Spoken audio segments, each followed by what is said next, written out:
Selamat sore. Assalamualaikum warahmatullahi wabarakatuh. Untuk kelas KAP angkatan 18-2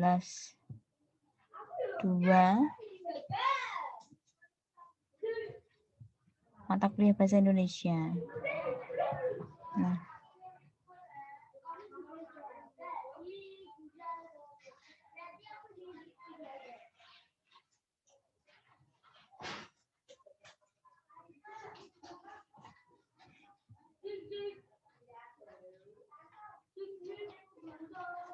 tentang materi yang ketiga ini, saya share screen dulu.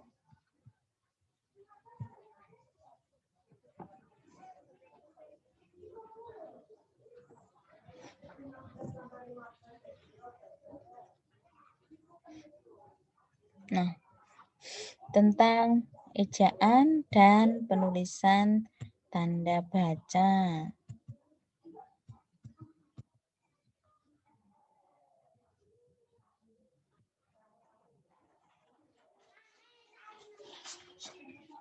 Pengertian ejaan adalah seperangkat aturan tentang cara menuliskan bahasa dengan menggunakan huruf, kata, dan tanda baca sebagai sarananya. Macam-macam ejaan. Macam-macam ejaan yaitu ada ejaan fonetis, ejaan fonemis, ejaan bahasa Indonesia.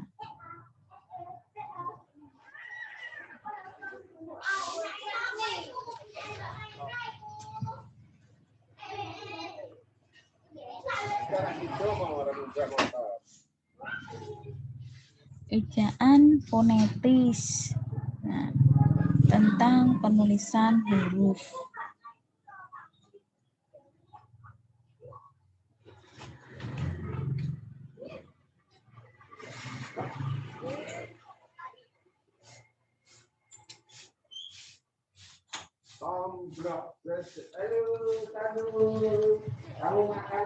Penulisan huruf itu BB ini dituliskan BB, kemudian wajib, tekad, bukan tekad menggunakan T, beduk, kemudian syarat. Nah, tanda baca.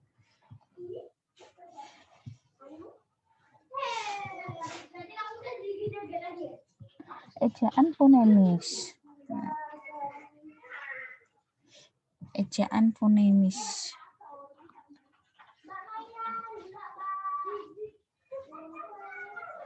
Penulisan huruf tahu tidak ditulis dengan tahu, sabtu bukan ditulis sabtu, energi bukan energi, parang bukan paran, corong, coron.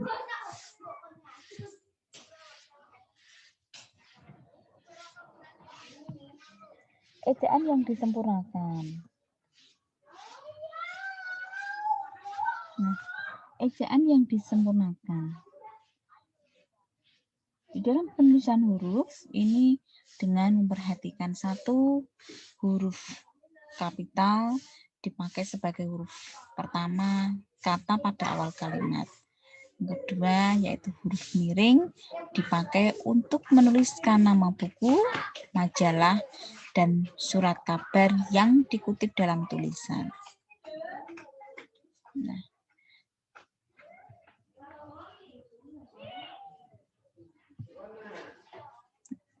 kesimpulan. Setelah kita memahami apa yang telah dipaparkan tentang ejaan ini, dapat diambil kesimpulan bahwa ejaan adalah perlambangan bunyi bahasa dengan huruf. Selain itu,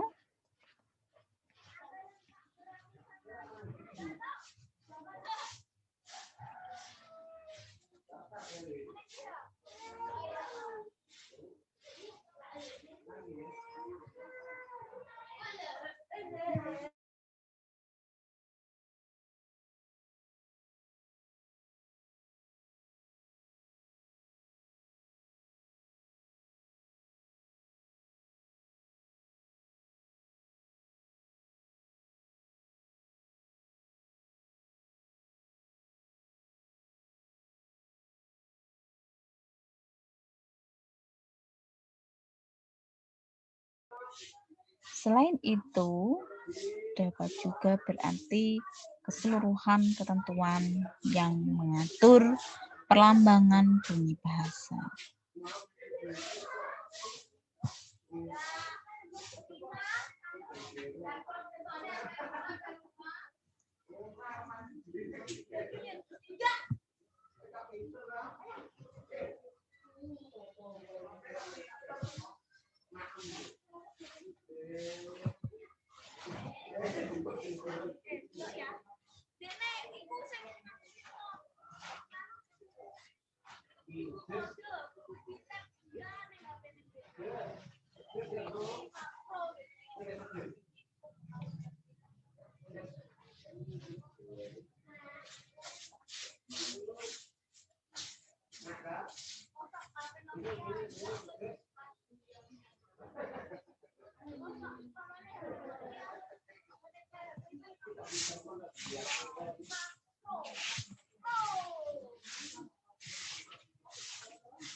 Nah, penggunaan tanda baca di dalam bahasa Indonesia.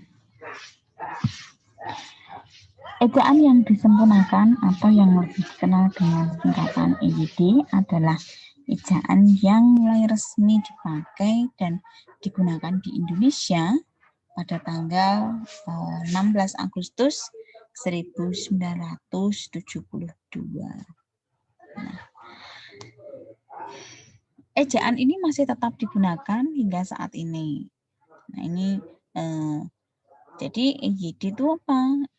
EYD adalah rangkaian aturan yang wajib digunakan dan ditaati dalam tulisan bahasa Indonesia resmi.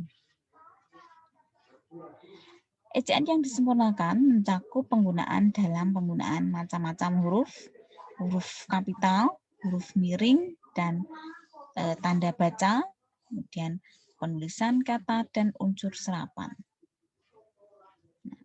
Namun oleh Balai Bahasa Kementerian Pendidikan dan Kebudayaan, EYD ini berubah nama menjadi Ejaan Bahasa Indonesia. Nah, nanti muncul yang namanya pedoman, ya. EYD ini kan sudah berganti, maka muncul pedoman yang dinamakan Pedoman Umum Ejaan Bahasa Indonesia. Lalu tanda baca.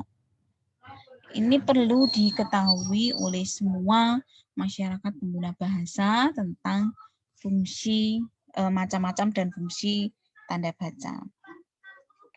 Nah, tanda baca adalah simbol atau tanda yang digunakan untuk memberi isyarat kepada pembaca supaya melakukan sesuatu dalam bacaan untuk memperjelas makna dari kalimat.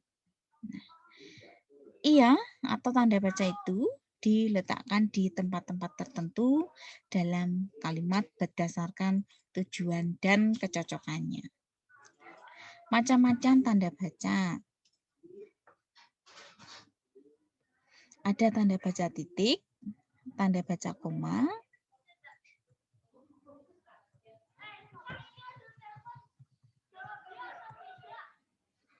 tanda baca titik 2, tanda hubung, tanda pisah, tanda tanya, tanda seru, tanda kurung siku, tanda kurung ganda, kurung kurawal, kurung lancip, tanda elipsis, tanda petik tunggal, tanda garis miring terbalik, tanda penyingkat atau apostrof, dan tanda ulang. Macam-macam tanda baca. Yang pertama adalah tanda baca titik.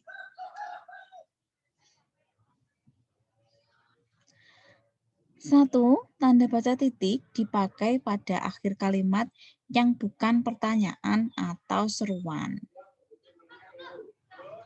Nah, contoh, saya suka makan nasi.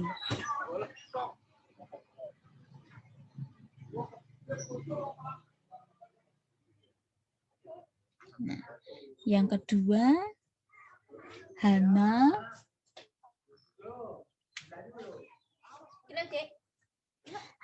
menanyakan kapan ayahnya pulang.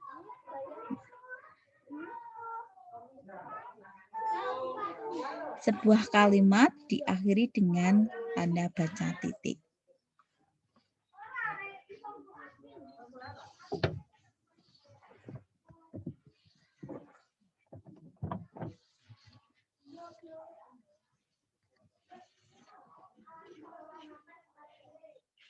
Apabila dilanjutkan dengan kalimat baru, harus diberi jarak 1 ketukan.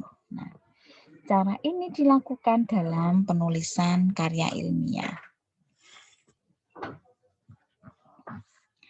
Yang kedua, tanda baca titik dipakai pada akhir singkatan nama orang.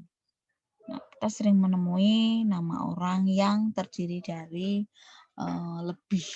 terdiri atas lebih dari 2 kata, 3 kata. Apabila ingin menyingkat, maka harus dibedakan dengan membukukan tanda baca titik. Tetapi apabila nama itu ditulis lengkap tanpa titik, ini tidak dipergunakan. Contoh, Muhammad Nur Khalimuddin. Yang kedua, tanda baca titik dipakai pada akhir singkatan gelar, jabatan, pangkat, dan sapaan. Sebagai contoh,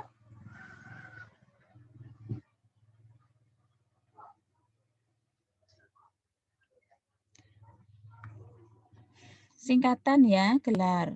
SE ini artinya adalah S.E. Ini satu gelar saja, sarjana ekonomi.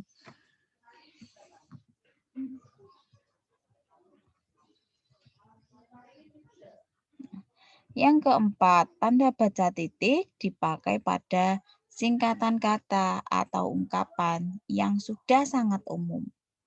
Nah, DLL, DSB, TGL. Nah, namun, di dalam karya ilmiah seperti skripsi, makalah, laporan, tesis, dan disertasi dianjurkan tidak mempergunakan singkatan. Yang kelima, tanda titik, tanda atau tanda baca titik dipakai di belakang huruf dalam suatu bagan atau ikhtisar atau daftar. Nah, ini sebagai contoh adalah daftar yang berisi A titik, kemudian 2 titik, manajemen pembelajaran. A besar, titik, perencanaan. B besar, titik, pelaksanaan. C kapital, penilaian atau evaluasi. B kecil, yaitu Romawi 4, Departemen Dalam Negeri. Nah,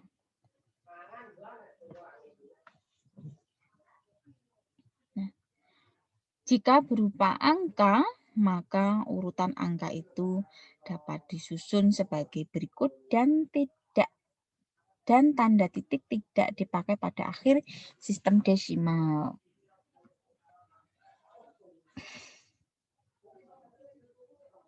Nah, contoh 1.1, 1.2, 1.2.1, 1.2.1.2. Nah, di dalam menulis urutan angka untuk menulis daftar.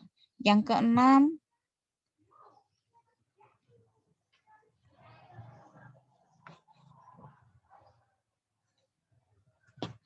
tanda baca titik dipakai untuk memisahkan angka jam, menit, dan detik yang menunjukkan waktu.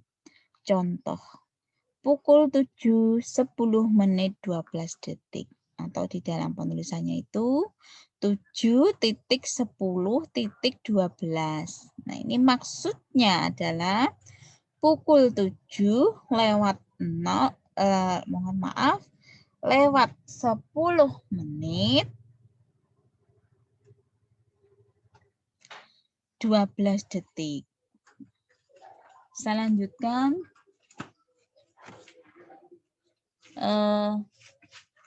Yang nomor 7.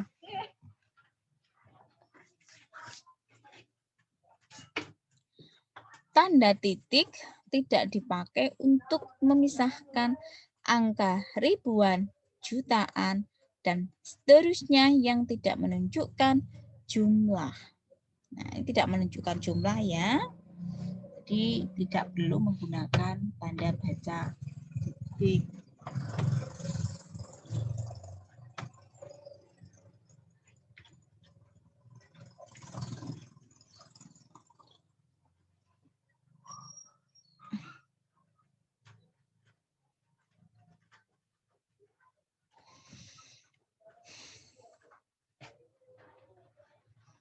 Dia lahir pada tahun 1988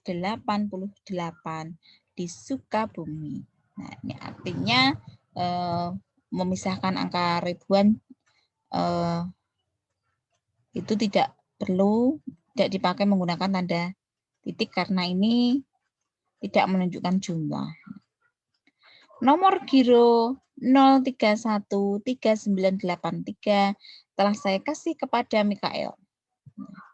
Ini karena tidak menunjukkan jumlah, maka tidak perlu dipisahkan dengan tanda baca titik.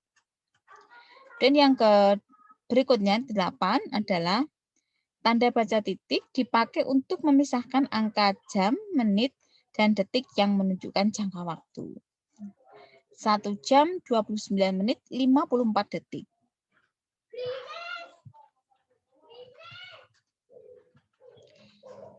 Yang ke-9, tanda titik tidak dipakai dalam singkatan yang terdiri dari huruf-huruf awal kata atau suku kata atau gabungan keduanya yang terdapat di dalam nama badan pemerintahan, lembaga-lembaga nasional di dalam akronimi yang sudah diterima oleh masyarakat.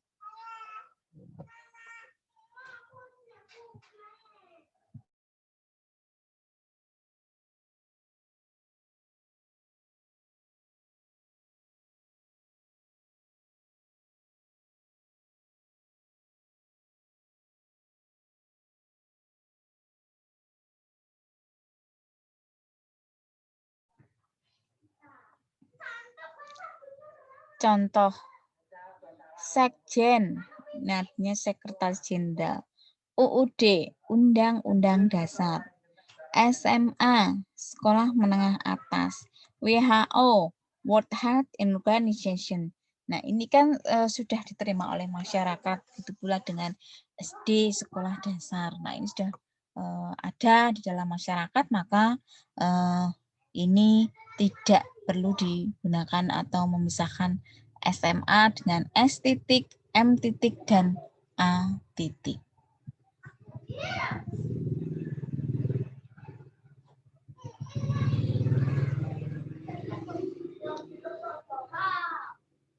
Yang ke-10 adalah tanda titik dipakai dalam daftar pustaka di antara nama penulis, judul tulisan yang tidak berakhir dengan tanda tanya atau tanda seru, dan tanda terbit.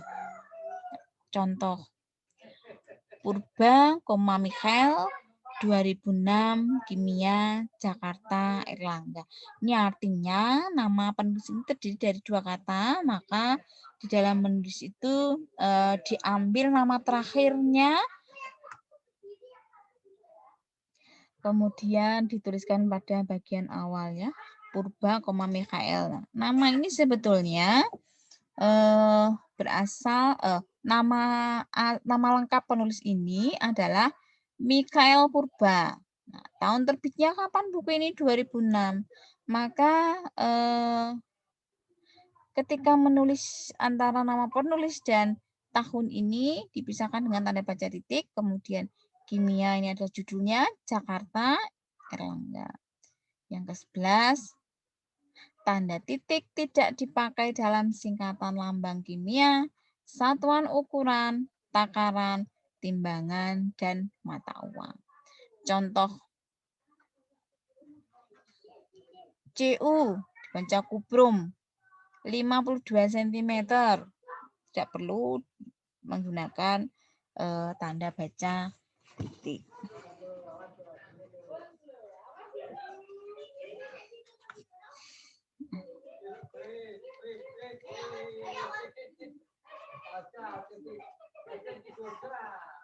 Yang ke-12, tanda titik dipakai untuk memisahkan bilangan ribuan atau kelipatannya.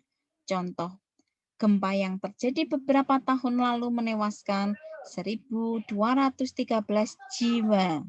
Nah, ini untuk memisahkan bilangan ribuan yang menyatakan jumlah. Contoh yang kedua adalah Kota Yogyakarta berpenduduk 34.268 jiwa.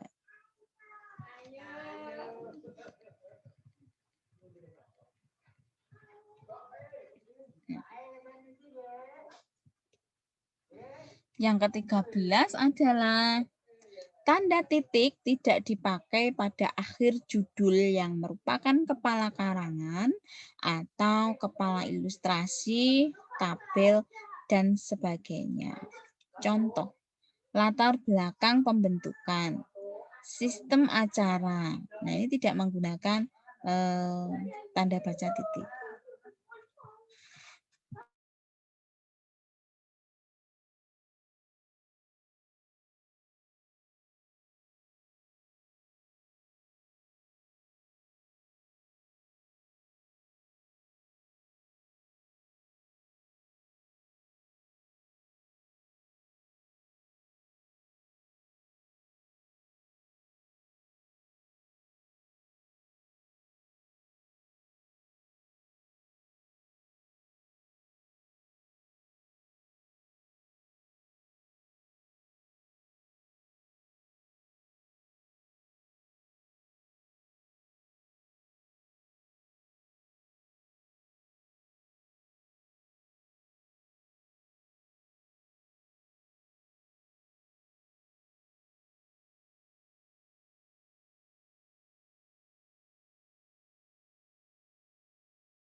Berikutnya yang ke-14 adalah tanda baca titik tidak dipakai di belakang alamat pengirim dan tanggal surat atau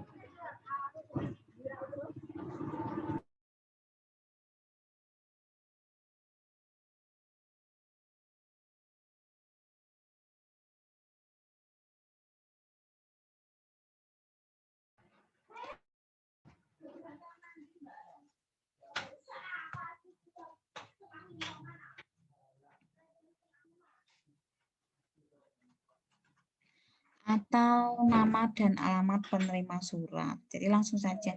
Jalan Kebayoran 32, Jakarta, 3 Mei 1997. Gitu. Berikutnya adalah tanda baca koma. Mbak Prati, bayaran ning kono.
Berikutnya adalah tanda baca koma. Nah, tanda baca koma dipakai di antara ini yang pertama, fungsi daripada tanda baca koma. Tanda baca koma dipakai di antara unsur-unsur dalam suatu pemerincian atau pembilangan. Contoh, saya mencuci baju, celana, dan sepatu. Berikutnya adalah contoh penggunaan yang salah. Saya membeli udang, kepiting, dan ikan. Ini kan berarti ada yang kalimat atas ini ada 3 pemerincian, sedangkan yang bawah ini contoh yang salah ini adalah 2 pemerincian. Kemudian yang kedua, fungsi yang kedua. Tanda baca koma dipakai untuk memisahkan kalimat setara yang satu dari kalimat setara yang berikutnya yang didahului oleh kata seperti, tetapi, dan melainkan. Contoh, saya bergabung dengan mata pena, tetapi tidak aktif. Nah, ini diberikan tanda baca koma karena untuk memisahkan kalimat setara yang satu dari kalimat setara berikutnya. Yang ketiga, fungsi yang ketiga adalah tanda baca koma dipakai untuk memisahkan anak kalimat dari induk kalimat apabila anak kalimat tersebut mendahului induk kalimatnya. Contoh, kalau hari hujan, saya tidak akan datang. Atau kalimat yang kedua, karena ketiduran, ia lupa akan tugasnya.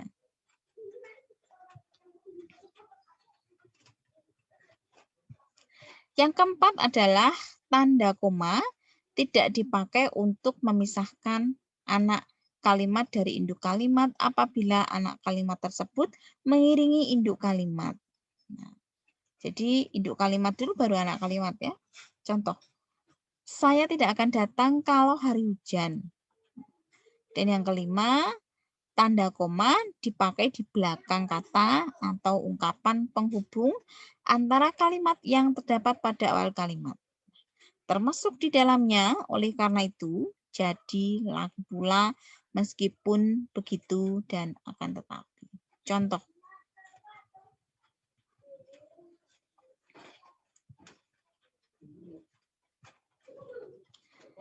Oleh karena itu, oleh karena itu, kamu harus datang. Nah, ini oleh karena itu, maka ini menggunakan tanda baca koma. Contoh kalimat yang kedua.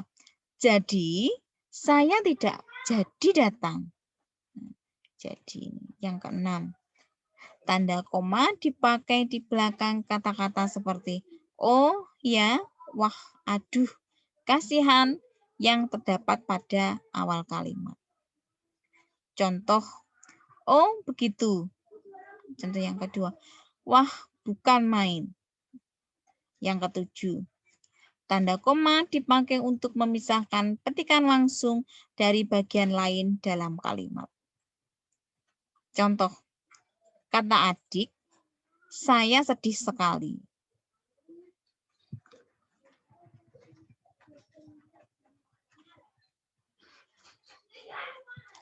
Yang kedelapan, tanda koma dipakai di antara Romawi 1 atau 1 ini, nama dan tanggal.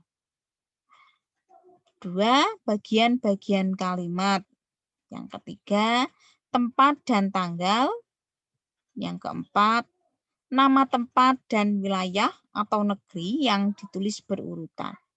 Contoh, Medan, 18 Juni 1984. Contoh yang kedua, Saudara Khairul Azam, Jalan Condong Catur, Sleman, Yogyakarta. Contoh yang ketiga, Medan, Indonesia.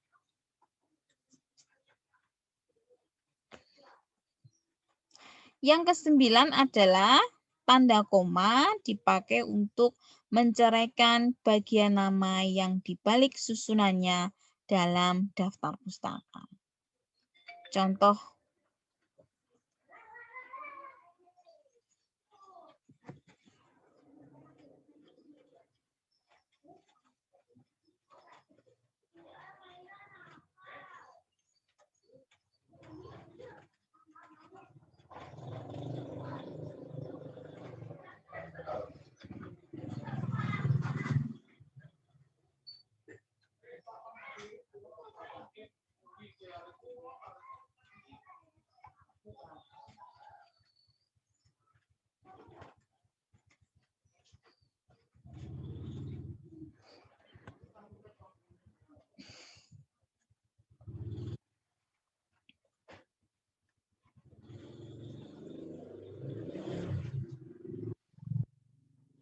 yang kesembilan, tanda koma dipakai untuk menceraikan bagian nama yang dibalik susunannya dalam daftar pustaka. Nah, contoh, Lanin Ivan, Lanin, Ivan, 1999. Cara penggunaan Wikipedia, jilid 5 dan 6. Jakarta, PT Wikipedia Indonesia. Yang ke-10 adalah, fungsi yang ke-10 adalah tanda koma dipakai di antara bagian-bagian dalam catatan kaki.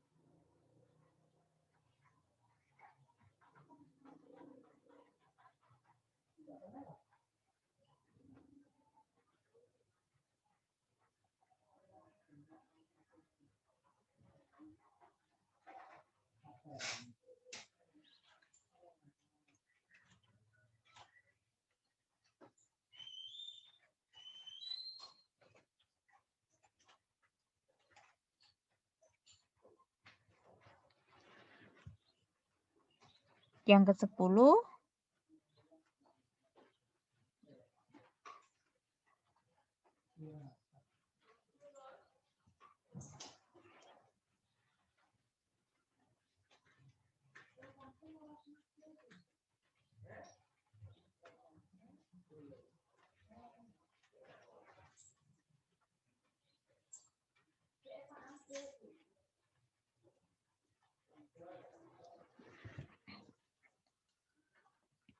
tanda koma dipakai di antara bagian-bagian dalam catatan kaki. Contoh, I Gatot, Bahasa Indonesia untuk Wikipedia, Bandung, UPI Indonesia, 1990, halaman 22. Ini catatan kaki. Jadi Anda bisa membedakan antara catatan kaki dan penulisan daftar pustaka. Nah, catatan kaki itu biasanya terdapat di setiap halaman. Jika daftar pustaka ini terletak di bagian akhir penulisan, ya. Jadi bisa membedakan antara catatan kaki dan daftar pustaka.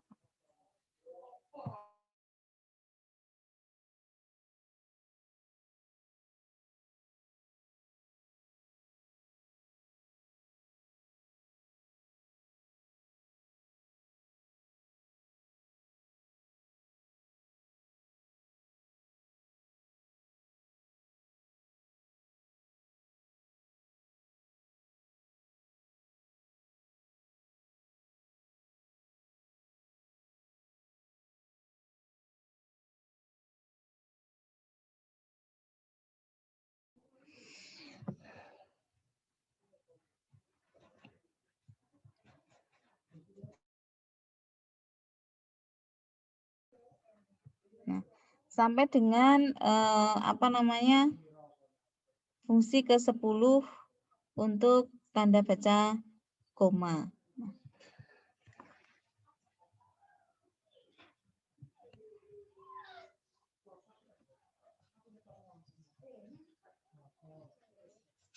Nah, jadi untuk materi hari ini tentang penggunaan tanda baca koma sampai dengan fungsi ke-10. Nah, begitu perkuliahan untuk sore ini, saya akhiri. Selamat sore. Assalamualaikum warahmatullahi wabarakatuh.